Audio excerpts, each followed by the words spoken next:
How do you know what stuff to get rid of when you're organizing your house? That's an excellent question. We're going to talk about that today. Hi there, I'm Angela Brown, and this is Ask a House Cleaner. This is a show where you get to ask a house cleaning question, and I get to help you find an answer. Now, today's show is brought to us by housecleaning360.com. And on there, you will find a bunch of professional organizers and professional house cleaners that can come help you during spring cleaning or help you for back to school cleaning or whenever it is that you reorganize and tidy up your home. So if you need some professional help, housecleaning360.com has the people that you need to hire.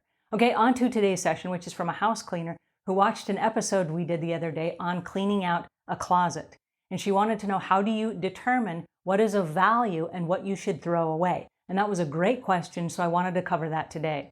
One of the things that we are told in organizing and professional cleaning is that if it does not spark joy, that you should get rid of it. Okay, as I was going through my closet, I found all kinds of things that sparked joy. And I got so excited when I saw them. But I realized, although it sparks joy, it's just a spark. I'm not actually using these things and I'm not wearing them. And some of them don't even fit me anymore. So although they spark joy, I'm going to go ahead and get rid of these things. And so that is why I got rid of some of the things I got rid of. Now, another reason we hang on to things is not for the things at all. It's for what they represent to us. Here's an example. 16 and a half years ago, I got married, and I was running a house cleaning business at the time, and I had lots of employees, and I had payroll, and finances were really tight. And so I could not afford to spend $150 on a wedding cake. So I decided I was going to make my own wedding cake. Now, I have zero experience at making wedding cakes. So I decided I would go down to Michael's, which is an arts and crafts store, and they have all these classes. And so they were going to teach a class on how to make a wedding cake. And I thought, oh, that's so cool. I'll go take the class and then I will make my own wedding cake. So I went and I took the class. And when I got done, I ended up walking out with this tips set for cake decorating. This probably has about 28 different tips in it that will help you make designs and decorations on the tops of cakes. All right, the reason I still have that is not because I'm ever going to make any more cakes. As I look at my consulting calendar and my travel calendar, and I look at the upcoming birthdays and holidays and all these things that I have going on, I probably will never make a cake again in my life, right? The reason I still have this is not because I'm going to make cakes. It's because of the illusion of what it would bring me if I owned these. So what it was going to bring me, I was going to get my nieces together, and we were going to make birthday cakes for all the different birthdays. And I was going to make cakes for Christmas for my house cleaning customers. And I had all these things I was going to do in the back of my head. But the reality is, in the 16 and a half years since I've been married, I've made about 12 cakes. That's it, like 12 cakes. And then I decided I was done forever. I'm never going to make any more cakes. I just don't have the time. But I did end up making my wedding cake. And my wedding cake turned out fabulous. It tasted delicious and it looked amazing. But true confession is I did not design and decorate my wedding cake. As I increeped upon I think I just made that word up. As I increeped upon my wedding, it became so frustrating with the clients that I had and the customers that I had and the employees that were dropping off. And I had some mismanagement of a bunch of issues, including my finances, that I did not end up decorating my own wedding cake. And it was my sister Yolanda that decorated my wedding cake. And so as frustrating as it was that I had planned and prepared and I'd taken this class, and I didn't even end up decorating my own wedding cake. And it looked amazing and it turned out beautifully because she did it. So thank you, Yolanda, for that. In the course of my life, I will probably never make another cake though. And after I'm telling you this, I'm probably going to get rid of this set of cake decorating tips because I will never use them again. The things that we have sometimes are not because we're going to use them, but we're hanging on to the hope of what they were going to bring us. I still hope I'm going to get my nieces together and we're going to spend some girl time. I still hope for that. Hanging on to this makes me hope for that. It makes me think that there's a time in my life when I'm going to sit down and I'm going to make some cakes and I'm going to decorate them and frost them and they're going to be fancy and whatever. But the reality is this, in all the years that I've bought birthday cakes for people, there's not one person that has ever come up to me and said, I would like you better if you had made this by yourself and done your own frosting. Nobody ever said that. So, truth be known, nobody's going to like me any more or less if I make the cake or if I buy it, right? Another thing is, I don't even eat cake. So I'm not making the cakes for myself. I don't even eat cake. So, it was the illusion of what it was going to provide.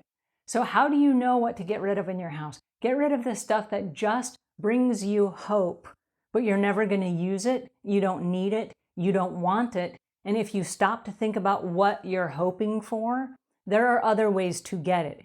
If I really want to have some time with my nieces, then it's not making cakes, because that's just out of the question. It's not going to happen. But we could go out to lunch together.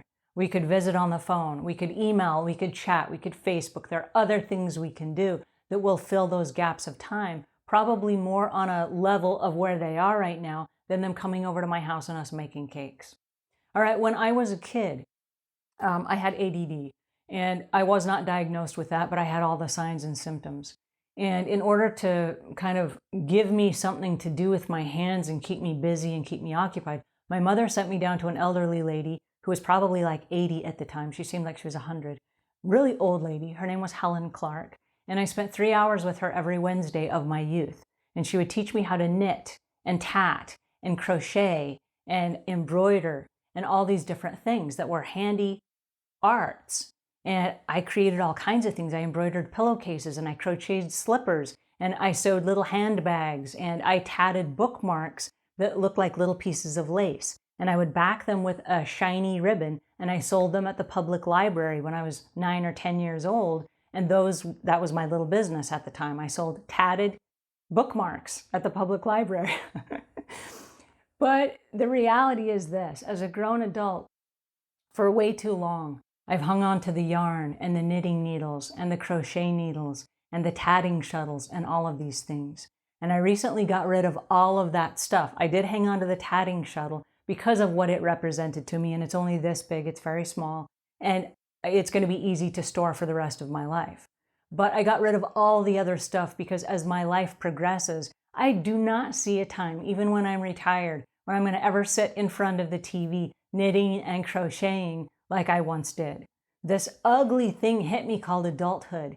And as soon as I hit adulthood and I had responsibilities and bills to pay, a business to run, all that stuff kind of went out the window, right? And the more I progressed through my business, I found other ways on the internet to keep busy, even while I'm in front of the TV. So I could be restructuring and re-editing pictures or a video or something while I'm in front of the TV. I'm never going to be knitting and crocheting again. So the reality is we hang on to things because they were either a part of our past or they represent something to us. But the reality is there are other ways that we can get those same feelings and let some of this stuff go. So I'm going to say goodbye to the cake decorating tips because I promise I will never use them again. I will never find a time when it makes sense for me and it's profitable for me to sit down and make a cake, when there are 6 or 7 fantastic bakeries that are right near where I live. And so if it's somebody's birthday and I need a cake, I can run down and just order a cake and buy it, and they can actually deliver it for me, or I can pick it up and deliver it myself. But I'm not going to go through the time and the energy and the effort to make a cake. That's not going to happen.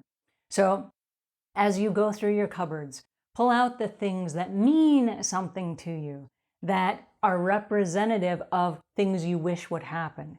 And then are there other ways that can happen without you keeping and hanging on to this stuff? There was a time when I had lots of cake pans because of this illusion. And they were candy cane cake pans. And they were Christmas tree cake pans. And they were Barbie doll cake pans and Garfield, fun little things. There were theme cake pans. I was going to make all these fun cakes. And the reality is I ended up selling most of those cake pans on eBay because I realized that, hey, this was a journey through hope. And I don't know, maybe it helped me at the time or something, but I did not end up making the cakes I thought I was going to make.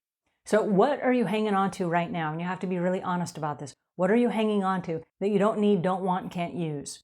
And then get rid of those things. And if you have to, take a picture of those things and hang on to the picture, because the picture will bring back that flood of happy memories of what you were hoping, but you're not physically storing the stuff. So that is one of my suggestions on how to get rid of the stuff that you are trying to shell out and send on its way. All right, that's my 2 cents for today. And until we meet again, leave the world a cleaner place than when you found it. you.